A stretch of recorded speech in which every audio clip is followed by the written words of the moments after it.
Hello दोस्तों, आज है 23 सितंबर और 23 सितंबर के आपके जितने भी करंट अफेयर के क्वेश्चन हैं वो सारे के सारे हम इस वीडियो में डिस्कस करेंगे। ओके, और काफ़ी मज़ा आने वाला है। ओके, तो चलिए दोस्तों शुरू करते हैं। ओके, तो आपको बहुत मज़ा आने वाला है इस सेशन में। तो हाँ, तो एक मिनट जस्ट वेट। हाँ, तो पहला क्वेश्चन आपकी स्क्रीन के सामने है साथियों। आपको बताना है कि माउंट एवरेस्ट के शिखर पर क्या है। माउंट एवरेस्ट के शिखर पर ऑक्सीजन सिलेंडर के बिना कितनी बार छटने वाले नेपाल के पर्वतारोही अंगरप्पा शेरपा का निधन हो गया है साथियों। तो वो आपका 10 बार हो जाएगा। ओके, और इसके बारे में भी बताना मैं आवश्यक समझूंगा क्योंकि एग्जाम में पूछा जाता है भाई। तो देखेगा, माउंट एवरेस्ट के शिखर पर ऑक्सीजन सिलेंडर के बिना 10 बार चढ़ने वाले नेपाल के पर्वतारोही अंग रीता शेरपा का 72 साल की उम्र में निधन हो गया है। वे लीवर से खराबी सहित कई अन्य बीमारियों से लड़ रहे थे और उन्हें स्नो लेपर्ड यानी कि हिम तेंदुआ भी कहा जाता था। और यानी कि उन्होंने 1983 से 1996 के बीच माउंट एवरेस्ट पर ऑक्सीजन सिलेंडर के बिना चढ़ाई की और साथ ही उन्हें प्रतिष्ठित गिनीज वर्ल्ड रिकॉर्ड प्रमाण पत्र से भी सम्मानित किया गया था। ओके, और इसी के साथ देखिएगा, अब हम बढ़ते हैं नेक्स्ट क्वेश्चन की तरफ। और अगला क्वेश्चन यह है भाई, यह आपने बताया अच्छा लगा, लेकिन एक चीज आपको मैं बताना भूल गया कि भाई यहाँ पे माउंट एवरेस्ट आया है, तो भाई माउंट एवरेस्ट की ऊंचाई कितनी है ये तो बता दो भाई। तो आप क्या बोलोगे कि माउंट एवरेस्ट की ऊंचाई 8,848 मीटर है। और अपने इंडिया में जो सबसे ऊंचा पर्वत है वो केटू गोडविन है। इसकी ऊंचाई कितनी है तो आप बोलोगे 8,611 मीटर हो जाएगा साथियों। और वाकई में आप सभी ने कोशिश की बताने की, बहुत ही बेहतरीन। इसी के साथ अब हम बढ़ते हैं नेक्स्ट। ओके, नेक्स्ट अगला क्वेश्चन ये है, आपको बताना है भाई कि निम्नलिखित में से किस राज्य सरकार ने मुख्यमंत्री महिला उत्कर्ष योजना की शुरुआत करी है। तो वो आपका कौन सी हो जाएगी भाई, गुजरात। गुजरात सरकार हो जाएगा इस क्वेश्चन का आंसर। ओके, अब देखेगा यहाँ पे पहले बात तो मैं इस क्वेश्चन के बारे में बता देता हूँ क्योंकि मोस्टली आपको पूछा जाता है ना। तो मैं आपको इतना बताना चाहूंगा साथियों इस क्वेश्चन के बारे में कि गुजरात सरकार ने मुख्यमंत्री महिला उत्कर्ष योजना की शुरुआत की है और इस योजना के तहत महिलाओं के समूह को ब्याज मुक्त ऋण दिया जाएगा। और साथ ही साथ शहरी क्षेत्रों में 50,000 संयुक्त देयता और अर्निंग समूह यानी कि आपका JLEG का गठन किया जाएगा। ये सारी चीजें आपको पूछी जाती है। और इसी के साथ अब देखिएगा, इंपॉर्टेंट चीजें मैं भी बता देता हूँ एक्स्ट्रा जो कि आपको पूछी जाती है, जैसा कि यहाँ पे मुख्यमंत्री आया है।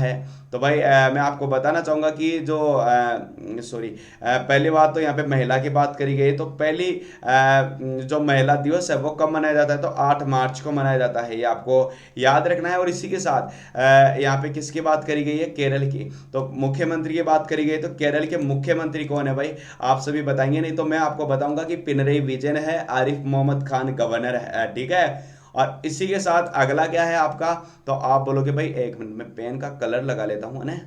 हाँ हाँ, इस अगला पंजाब। पंजाब का लिंगानुपात 895। पंजाब के CM कैप्टन अमरिंदर सिंह। और पंजाब के गवर्नर कौन हो जाएंगे, कौन है पंजाब के गवर्नर, तो आप बोलोगे VP सिंह बदनौर हो जाएंगे। अच्छा, गुजरात आया है, विजय रूपाणी CM है, आचार्य देवव्रत गवर्नर हो जाएंगे और लिंगानुपात आपका 919। हरियाणा आया है, तो भाई हरियाणा का आप ये बता दीजिएगा कि जो हरियाणा है, हरियाणा के CM कौन है। तो आप बोलोगे मनोहर लाल खट्टर साहब है ना, आपके हरियाणा के CM हो जाएंगे मेरे साथियों।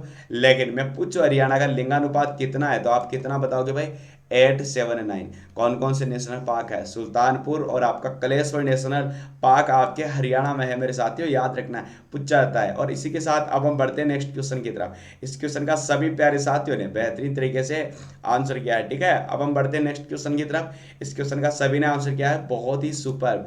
अब अगला क्वेश्चन यह है, आपको बताना है भाई कि उद्योग संस्थानों को बेहतर बनाने के उद्देश्य से फैक्ट और किस IITS संस्थान के बीच समझौता ज्ञापन पर हस्ताक्षर हुआ है। तो वो आपका IIT कला मजारी हो जाएगा। और इस क्वेश्चन के बारे में मैं बस थोड़ा सा आपको बताना चाहूँगा क्योंकि पूछा जाता है कि भाई उद्योग संस्थानों के बीच तालमेल को बेहतर बनाने के उद्देश्य से उर्वरक मंत्रालय के तहत आने वाले सार्वजनिक क्षेत्र उपक्रम आपके fertilisers and chemicals Travancore limited यानी कि FNCT है ना, FACT, फैक्ट है। फैक्ट का मतलब क्या है आपका, फिर से बता रहा हूँ, fertilisers and chemical Travancore limited. Okay, और आपका आईटीआई काला मजारी के बीच एक समझौता ज्ञापन पर हस्ताक्षर हुए हैं। और साथ ही साथ इस क्वेश्चन के बारे में मैं इतना बता सकता हूं, जैसा कि मैंने नाम लिया है उर्वरक, तो उर्वरक मंत्रालय किसके पास है? तो आप बोलोगे कि जो उर्वरक मंत्रालय है वो हमारे डीवी सदानंद जी के पास है। कौन, किनके पास है? डीवी सदानंद जी गौड़ा जी के पास है। अच्छा, और अगला क्वेश्चन इससे भी बेहतरीन होने वाला है।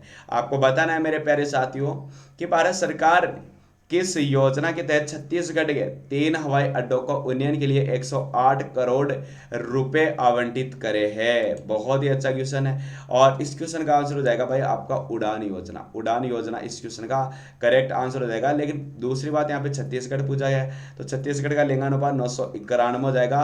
उड़ान, तो उड़ान मंत्री कौन है? हमारे नागरिक उड्डयन मंत्रालय, तो आप बोलोगे हरदीप सिंह पुरी जी के पास है। लेकिन इस क्वेश्चन के बारे में मैं बताऊं तो मेरे भाई देखिएगा, सरकार ने अंबिकापुर के लिए 27 करोड़, तीन तीन है ना आपके, 3 वर्ड, एक तो जंगदलपुर में है, एक है दूसरा अंबिकापुर में, और तीसरा है बिलासपुर में। अब देखिएगा मैं बात करूं, देखिएगा यहाँ की कि सरकार ने अंबिकापुर के लिए कितने किए हैं, अंबिकापुर के लिए कितने करोड़, तो आप बोलोगे 27 करोड़। अच्छा, और आपका दूसरा स्टेट एक और है, जैसा कि आपका जगदलपुर के लिए कितने करोड़ किए हैं, तो आप बोलोगे 48 करोड़, ज्यादा नहीं किया है। अच्छा जी, और इसी के साथ एक और स्टेट आपने बताया था, सॉरी एक और सिटी आपने बताई थी बिलासपुर। बिलासपुर के लिए कितना किया था भाई? 33 करोड़ आपको याद रखना है, और टोटल आपका 108 करोड़ बैठ गया था खर्चा।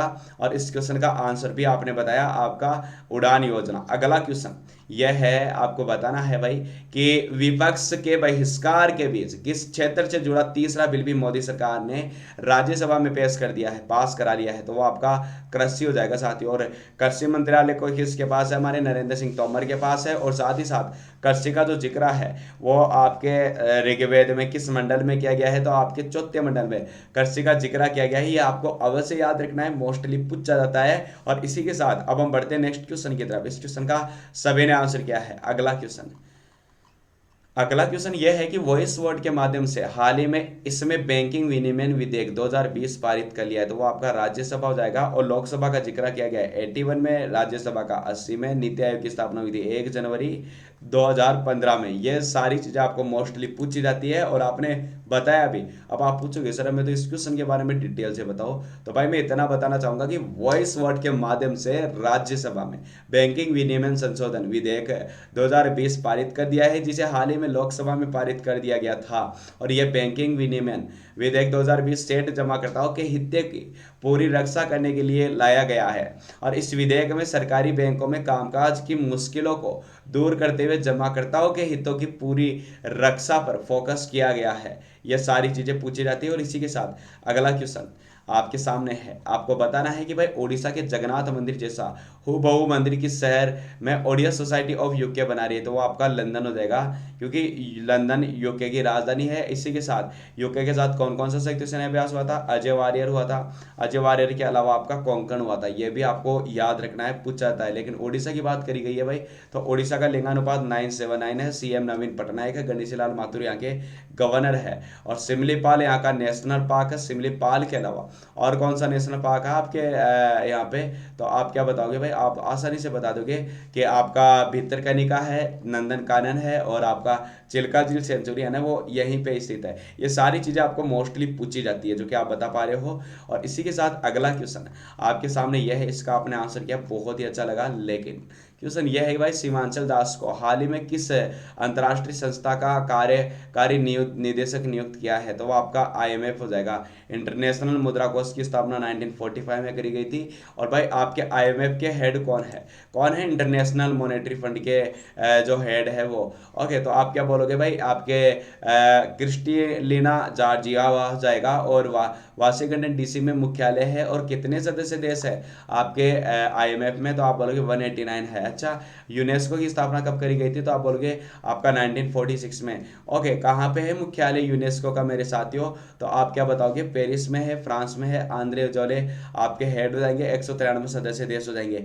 ये आपको अवश्य याद रखना है। और इसी के साथ मैं आपको पूछना चाहूंगा यहाँ पे विश्व व्यापार संगठन यानी कि WTO, वर्ल्ड ट्रेड ऑर्गेनाइजेशन के बारे में। तो भाई वर्ल्ड ट्रेड ऑर्गेनाइजेशन की जो गठन किया गया था, यानी कि आपका कब किया गया था, वर्ल्ड ट्रेड ऑर्गेनाइजेशन में पूछ रहा हूँ, ठीक है, यानी कि WTO। ओके, तो WTO की स्थापना 1995 में जेनेवा मुख्यालय, और रॉबर्ट अजीवेदो इसके हेड हो जाएंगे। कितने सदस्य देश है, तो 164 है मेरे साथियों, याद रखना है।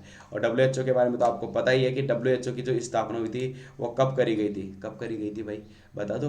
तो आप बोलोगे कि वो करी गई थी 1948 में। और साथ ही साथ आपको याद होना चाहिए कि जेनेवा में मुख्यालय है, टेड्रोस अधनोम उसके हेड है, और कितने सदस्य देश है, 194 उसके सदस्य देश हो जाएंगे मेरे साथियों, याद रखना है, पूछा जाता है। और सारे के सारे ऑप्शन आपने डिटेल से बताए, बहुत ही अच्छा लगा। लेकिन अगला क्वेश्चन यह है, आपको बताना है कि इनमें से किस खिलाड़ी ने अपने कैरियर में पहली बार इटालियन ओपन टूर्नामेंट जीता है, तो वो आपका सिमोना हालेप हो जाएगा। और अगला क्वेश्चन यह है कि निम्नलिखित में से किस देश के नागरिकों ने इतिहास, संस्कृति और योगदान में सम्मान के लिए आपका राष्ट्रीय है पानिक विरासत माह शुरू करी है, तो वो आपका क्या हो जाएगा, तो वो अमेरिका हो जाएगा साथियों, यानी कि अमेरिका आपका करेक्ट आंसर हो जाएगा, ये आपको याद रखना है, ठीक है। और एक चीज़ और देखिएगा, यदि आपको सेशन अच्छा लगा हो तो आप लाइक करिएगा, शेयर करिएगा। और इसी के साथ मैं आपको बताना चाहूँगा, यहाँ पे आपकी 9:30 बजे, ओके, इसी पे मतलब यूट्यूब पे स्पेशल टॉपिक की क्लास होगी। स्पेशल टॉपिक आपका क्या होगा साथियों, जैसा कि आपका मौर्य वंश से रिलेटेड मैं क्वेश्चन कराऊंगा आप सभी को 9:30 बजे सुबह लाइव आना है ना, लाइव आऊँगा, लाइव पढ़ाऊंगा। तो थैंक यू सो मच साथियों, जय हिंद, जय भारत, और टेक केयर, धन्यवाद।